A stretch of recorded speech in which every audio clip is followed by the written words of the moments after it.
Hello and welcome to this second look exploring session looking at an Abraham and Isaac play. There's quite a lot of them, actually. There's quite a few survived. There's about 6 distinct medieval ones, and there are a few more beyond. And this is either known as the Northampton or the Dublin Abraham and Isaac play. There are 2 sort of names in circulation. If you're following the Early English Text Society edition, it's down in there as the Northampton.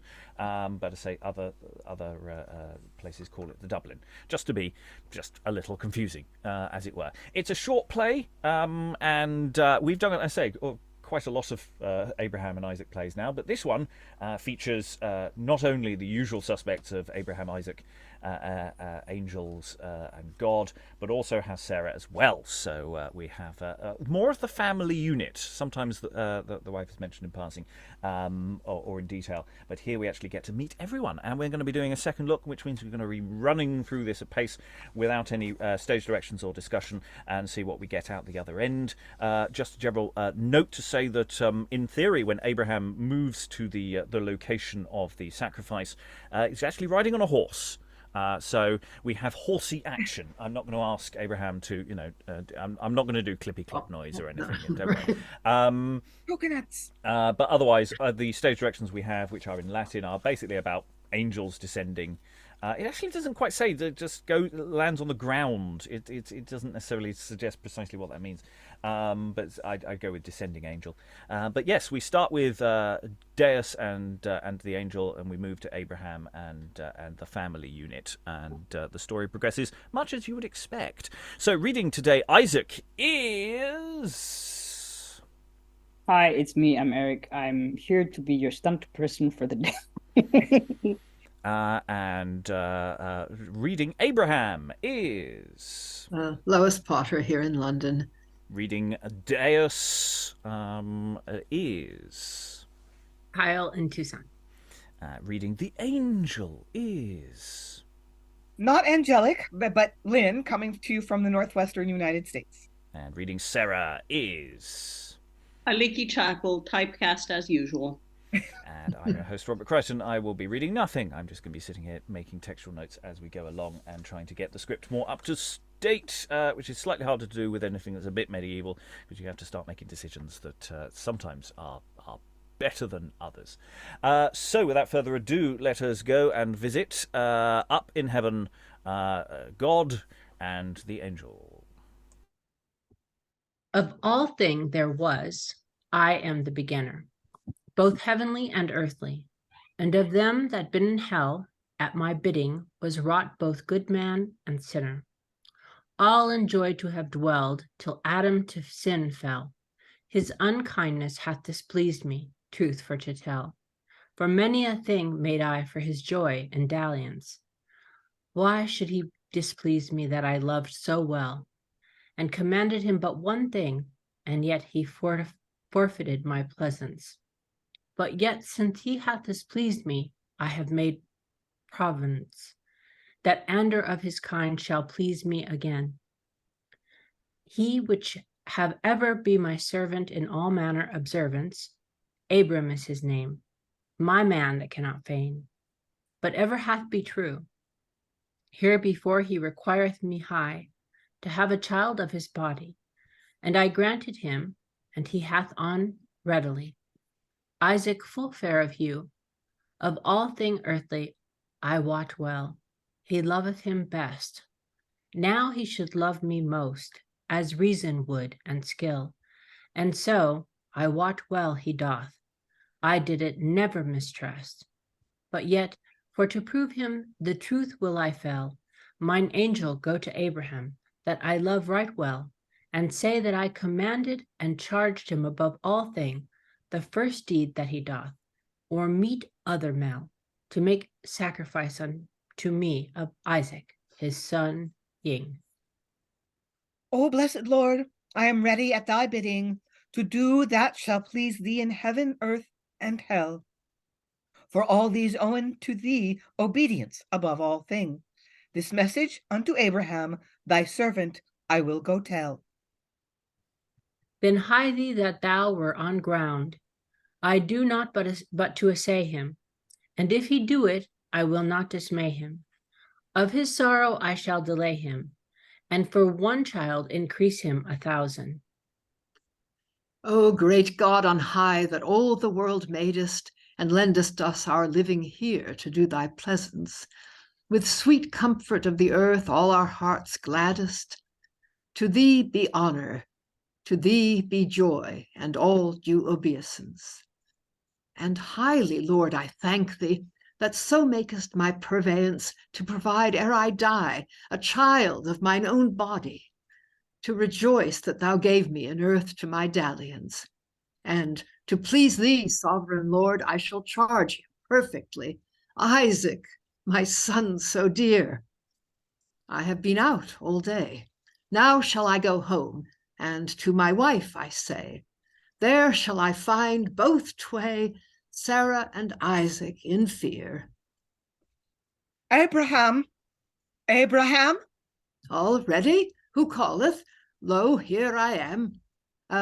Who is there in the high Lord's name that all things shape of naught? I am here, a messenger of that sovereign Lord entire. Therefore hearken now and hear what message I have brought. The good Lord of all heavens high commands thee to take and sacrifice Isaac, thy son, that thou lovest so heartily, to his sovereignty and pleasance blithe. Farewell, for my message I have thee said. Angel, as God will, I am right well paid. For of me his will shall never be withnayed while I am on live. And hardly, angel, trust thereto, for doubtless it shall be due. Farewell then, for I will go to bring our Lord relation. Now, good Lord, grant me heart theretil, that I may do that is thy will. And by my truth I shall it fulfill, without fraud or calculation. Ah, good Lord, what is now best to do? Home to my wife I must needs go, for there is Isaac, and I trow she will be full woe if she knew the case, for she hath him and no mo. And if I tell her that it is so, that God will have him to death ado, she faileth not of sorrow's trace. No force, I had liever that she displeased be than that God be wroth with me. Now, doubtless I shall go and see how privily that I can it do. Undo these gates. Hey, who is here? None but I and my son, dear. Welcome, my lord. Welcome, my fair. Welcome, my comfort also. Ah, ye have walked far about. How have ye fare while ye have been out? Without fail, I have had great doubt lest anything did you grievance. Nay, I thank the good Lord, all thing and I done well accord. Saving this, my good Lord hath sent me word that I must needs go do his pleasance. I must do sacrifice upon that hill so high. And therefore, sirs, maketh mine ass ready, and Isaac, son, thou never yet, me say, do no such observance. Therefore array me, and go with me, and learn how God should pleased be. For, son, and ever thou think to thee, put ever God to honorance. So shall I, father, and ever have do, as you have taught me and my mother also. Look, whenever that you will go, I shall not be behind. Yea, but I pray you, gentle fair, as ever ye have loved me dear, let Isaac abide at home here, for I have kept not he went in the wind. Peace, dame, let be, do way. Thou wist well I wax right grey, and this child never yet say how God should be pleased. And therefore now he shall go with me, and there he shall both know and see how that God shall pleased be, and mine heart eased. Then, sith ye will have forth my child, good look that his horse be not so wild, and sirs wait on him, that he be not defiled with neither clay nor fen, and look well that his horse go round, and that he stumble not, for no pound. Good heart, God send thee home sound, thy father and all his men. Get hither our horses, and let us go hen, both I and Isaac and these two men. And look, we have fire and sticks to brenn. Leapeth up, have do anon. All thing is ready, as you say, but gentle heart, I you pray tarry as little while out as ye may, because of Isaac my son. Now, sirs, abide here, ye two. Taketh here my horse, and Isaac also, for he and I must a little farther go to do this sacrifice. And I charge you that ye abide here indeed, and that ye remove not from this steed, while Isaac and I go do this deed to God in our best wise.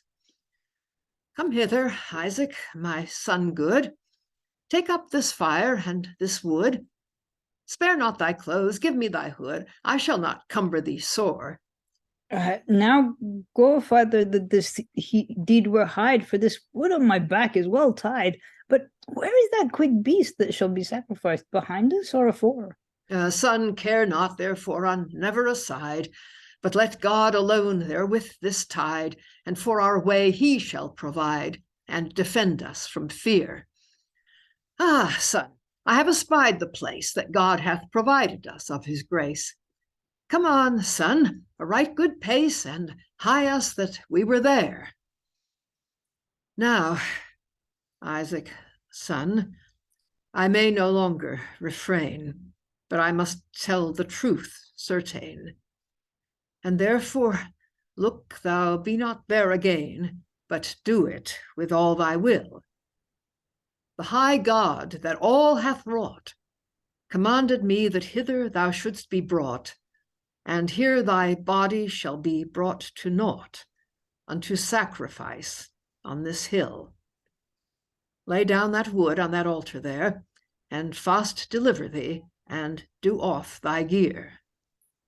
Alas, gentle father, why put ye me in this fear? Have I displeased you anything? If I have trespassed, I cry you mercy, and gentle father, let me not die. Alas, is there none other beast but I that may please the high king?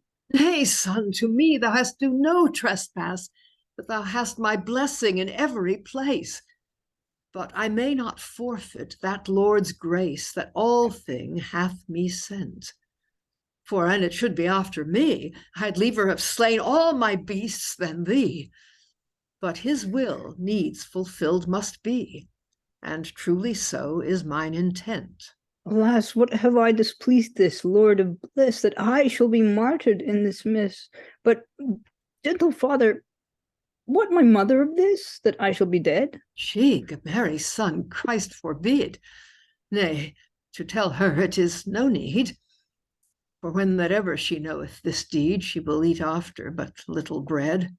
I' faith, for my mother I dare well say, and she had wist of this array. I had not ridden out from her this day, but she had ridden also. Yea, son, God must be served, aye. Thy mother may not have her will alway. I love thee as well as she doth, if fay, and yet this deed must be do. Father, then do off my gown, ungird me, and then take them with you to town, for I may not. I fall in swoon, death hath embraced mine heart. But one thing, father, I pray you this, let never my mother see my clothes, for she do, without an oaths, it will grieve her too smart. Oh, dear heart, what shall I do by thee? Woe is me that shall slay thee. With all my goods I would buy thee, and God would assent thereto. Father, do now whatever ye list, for of my mother I wot well I shall be missed. Many a time hath she me clipped and kissed. But farewell now, for that is due. She was wont to call me her treasure and her store. But farewell now, she shall no more. Here I shall be dead, and what never more, wherefore, save that God must have his will. Father, shall my head off also? Yea, forsooth, son, that must needs be due. Alas, good heart, that me is woe that ever I should thee thus spill. Then, father, bind mine hands and my legs fast, and give me a great stroke that my pains were past. For last I shrink, I am right sore aghast, and then ye will smite me in another place. Then is my pain so much the more. Soft, gentle father, you bind me sore. Ah, dear heart, woe is me therefore. My mind is worse than ever it was. Father, lay me down soft and fair, and have ado now, and slee your air, for I am hampered and in despair, and almost at my life's end. Ah, fair heart root, leave thy cry. Thy sore language goeth mine heart full nigh. There is no man, therefore, so woe as I, for here shall I slay my friend. The high Lord bade me to do this deed, but my heart grudgeth, so God me speed. My blood abhorreth to see my son bleed, for all on blood it is. Alas, that my heart is wonder sore, for I am now right old and hoar. But God hath chose thee for his own store, in comfort of all my miss, and to be offered to him that is Lord on high. Therefore, son, take it patiently. Peradventure in battle or other mischief thou mightest die, or else in another ungodly vengeance. Now, father, then it is so, with all my heart I assent thereto. Stretch out my neck anon, have do, and put me out of penance. Now, kiss me first, heart root. Now, lie down, stretch out thy throat. This taketh me full nigh, God wot, good Lord, to do thy pleasance. Abraham, leave off and do not smite. Withdraw thy hand, it is God's will. Take up Isaac, thy son, so white, for God will not that thou him spill. He seeth that thou art ready to fulfill his commandment in weal and woe, and therefore he sent me thee tell, and bade that Isaac should not be sacrificed so. And as for thy sacrifice, turn thee and take that wether there, and sacrifice him on that altar. And look that Isaac have no deer, I charge thee in all wise. Ah, sovereign Lord, thy will be fulfilled in heaven, in earth, in water and clay. And Lord, I thank thee that Isaac is not killed. Now, Lord, I know well thou didst but say what I would say thereto, either yea or nay. Thou knowest mine heart now, and so thou didst afore. Hadst not sent thine angel, Isaac had died this day. But, good Lord, save thy pleasance, this proof was right sore. But yet I thank thee high that I have my son's life. Go, son, do on thy clothes, blithe, and let not thy mother weet of this strife, I pray thee, son, heartily.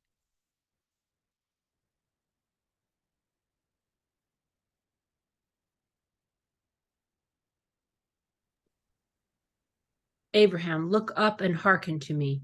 Since thou wouldst have done that I charged thee, and sparest not to slay Isaac thy son so free, the chief treasure that thou hast, by my own self I swear certain, thy good will I shall quite again, and shall be worshipped unto you twain, while the world shall last. For thou sparest not thy son for me. Go and number the gravel in the sea, either motes in the sun, and it will be, by any estimation, and as gravel in the sea doth lie, as like the seed shall multiply, and one shall be born of thy progeny, that to all shall cause salvation. Ah, Lord, thanked ever be thy might, by time, by tide, by day and night. Now, Isaac, son, let us hence dight to our horses and our men. Go, they be here, fast by. Hey, sirs, bring hence our horses in high, and let us leap up here lightly, fast that we were hen. Leap up, son, and fast have ado. Already, father, I am here. Lo, he shall not be let whenever you go. My mother I would fain see, and yet the hour I saw this day I wend, I should have gone my way. Yea, blessed be that Lord that so can assay his servant in every degree. Ah, welcome, sovereign, without an doubt. How have you fared whilst ye have been out? And Isaac, son, in all this rout, heartily welcome home be ye. Gramercy, wife, fair must you befall. Come thence, wife, out of your hall, and let us go walk, and I will tell you all how God have sped this day with me. Wife, I went for to sacrifice, but how, trow ye, tell me verily? Forsooth, sovereign, I wot not, I. Peradventure some quick beast? Quick, yea, forsooth, quick it was. As well I may tell you all the case as another that was in the same place, for I wot well it will be wist. Almighty God that sitteth on high bade me take Isaac, thy son, thereby, and smite off his head, and bren him verily above on yonder hill. And when I had made fire and smoke, and drew my knife to give him a stroke, an angel came, and my will broke, and said our Lord aloud my will. Alas, all then had gone to wrack. Would ye have slain my son Isaac? Nay, then all my joy had me forsake. Alas, where was your mind? My mind upon the good Lord on high. Nay, and he bade me trust it verily. Though it had been thyself and I, it should not have been left behind. God gave him betwixt us twain, and now he asked him of us again. Should I say nay? Nay, in certain, not for all the world wide. Now he knoweth my heart verily, Isaac hath his blessing, and also I, and hath blessed also all our progeny for ever to abide. Now blessed be that Lord sovereign that so liketh to say to you twain, and what that ever he list I say not there again, but his will be fulfilled.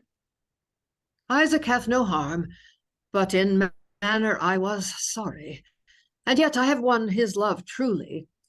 And evermore, good Lord, gramercy that my child is not killed. Now, ye that have seen this array, I warn you all, both night and day, what God commanded, say not nay, for ye shall not lose thereby. You're never alone with the voices in your head. You know you're going to do it. You want your son dead. Okay, I always struggle with the Abraham and Isaac story because, and it's interesting that we have this audience to the audience bit, God might test you. He might, so you do whatever he says. Bit. It's interesting. So this version leans very heavily into the family and the family dynamic, of which it is sort of comic. It's darkly comic, but it is right. Don't tell Mum anything. I'll talk to her first, and it's like, okay, now. We did some things while we were out. Let me tell you about it, and let me prime you to and all of that stuff. But it really plays into the irony card in a different way than some of the other Abraham and Isaac. So the room Abraham and Isaac, for example, plays the irony card of Isaac constantly asking his father, oh, what are we doing here? Why have you got that big knife? Where's the beast we're supposed to kill? Constantly asking questions. Whereas here, it's all about Sara just going, oh, pick a nice gentle horse, bring him back as soon as you can. Have you got a scarf and mittens? It's so lovely and sweet, and of course, it makes it more horrible because it's playing into those details, and it does it very effectively. In fact, actually, it's sort of the actual sacrifice bit is given relatively short shrift. I mean, it's not actually a desperately long sequence. Where I say the other ones play with the dynamics of that for a much longer time, and here we've got these I'm calling them grooms. There are two horse wielders who bring the horses on, and it's like I put in the chat this question: is it that Abraham's basically, he's been told to do this by the angel, and he just says, "Okay, I better sneak out, and hopefully my wife won't notice." And he's going, "Okay, who's got the horse? Open the gates to his servants." And Sara immediately comes around the corner, and it's like the one person he didn't want to see at that time. There are no stage directions to give clarity on that as to where the staging works as well, because it might be that we have a number of different staging areas, and that there are physical journeys on horses that are going on between stages. It does seem to be part of the dramaturgy, which again creates interesting dynamics potentially there. It could all be in one space, but you never know really as to what the staging would have been, because medieval staging conventions were whatever works for wherever we happen to be. Thoughts from the room? I've witted on long enough. Lois? Well, I was wondering about those two grooms. I mean, are they just there, do you think, just to sort of draw the horses along to make sure that everything goes okay with that bit? And then they just disappear with the horses, and then they bring them back on when they're needed? Or do they do anything else? I mean, they're not there to see what's going on. It's not clear if they know, although Abraham does tell Sara that he's got to tell her what happened because somebody's going to know, or somebody else will tell her. So that suggests that maybe they have seen something. Yeah, I like the idea that it's a very practical thing of, you've got the horses, we need to move the horses, someone's got to hold onto the horses, and don't throw whoever's playing Isaac in the process. That makes sense, yeah. Aliki? I think Eric had his hand up first, but a couple of things. One is, do you think the grooms could have been double cast for God and the angel? Potentially. Or it could be in our production. Right. And the other thing is that I was struck by the similarity of Isaac's first speech before. Well, actually, I'm not sure which. Not Isaac's. One of Abraham's speeches. We were looking quite recently at Jane Lumley's translation of Iphigenia at Aulis for a workshop, and it's very much the same thing that Agamemnon says. What am I going to tell my wife? Oh dear, I have promised the powers above, but what am I going to tell my wife? She's going to kill me. Which, I mean, it's not that original a thought. It's a fairly obvious thought, I guess, under the circumstances. But yes, it is trying to bring down to earth what happens when God commands you to do something, and it's like, it's not just I've got to kill my son. It's like, okay, this is going to have additional consequences that I need to think about. What are the logistics of child sacrifice that this brings up? Eric, and then Lynn. Yeah, I was wondering about the ram, because obviously it's like, what beast are we going to sacrifice, Dad? And then suddenly this magical ram turns up, and it's kind of because as far as I remember, it's basically manifests out of nowhere, like based on the tale. But then, like, how would you do that on stage? Do you just like magically manifest like through a trapdoor or something? I don't know. Just seems a bit. Yeah. Other plays deal with it by having it as a separate location. Say, go over there and pick up the wedder. Whereas, it's a little slipperier here. I think I might have. I was doing something textual at that moment, so I'm not quite sure what the text says here. But yes, it's a good question. I mean, it could just sort of rise from a trap, but that might be comic. But then maybe by that point you want a bit of comedy. I'll go to Lois briefly if it's on that point, and then I'll go to Lynn. Yeah, it depends too whether it's a live animal. I mean, I did see an Abraham and Isaac play once with a real sheep in it that they'd got from a local farmer, and it was quite distracting. But I mean, you could have a bush on the stage and just have him go and pick up this thing from behind the bush or move the bush or something. Especially if it's whether it's a fake or a real one.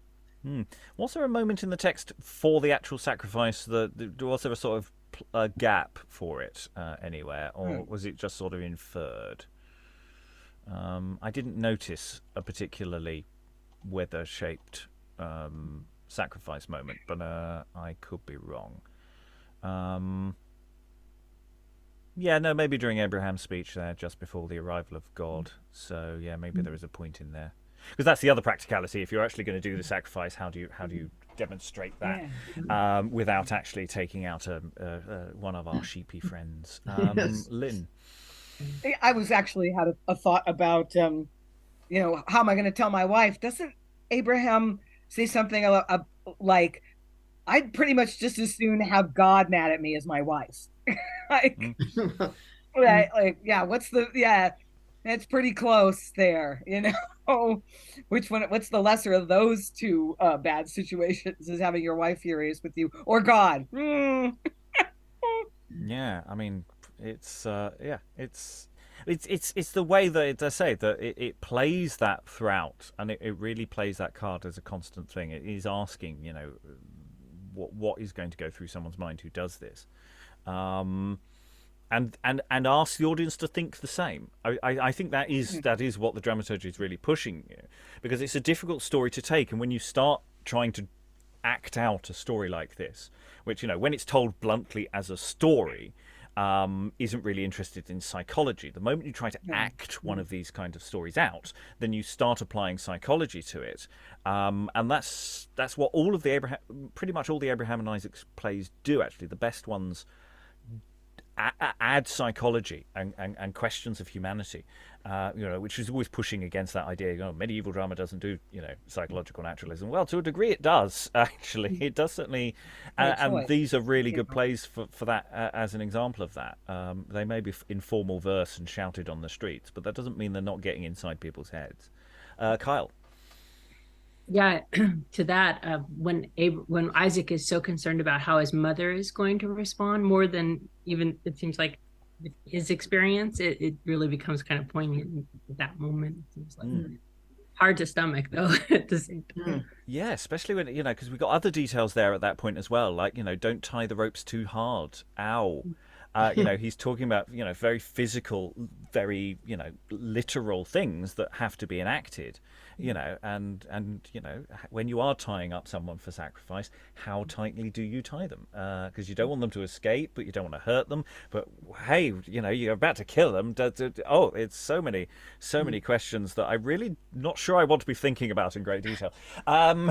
It's just so yeah, Eric.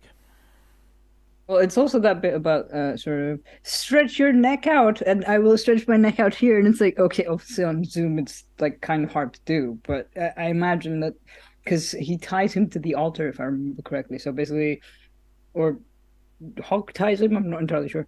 So it's kind of, he's basically lying there with his neck exposed, and it's just kind of like naked as well. So yeah, that must be terrifying. Like even to an actor, that would be a very compromising position and very vulnerable as well. Like knowing that the other actor has, even if it's a prop knife or prop axe or whatever, must be terrifying. Yes, because and again we do have a stage direction roughly translating. Abraham stretches out his hand to sacrifice. He pulls back the sword, and of course the angel has to be there on cue to stop the sword. So even if it's a blunted instrument, if the actor playing Abraham really goes for it, then you are in trouble. But then how much do you go for the actual action of the strike, or do you just hold the sword once it's up? Right, dealer's choice to a degree. I had one other thing.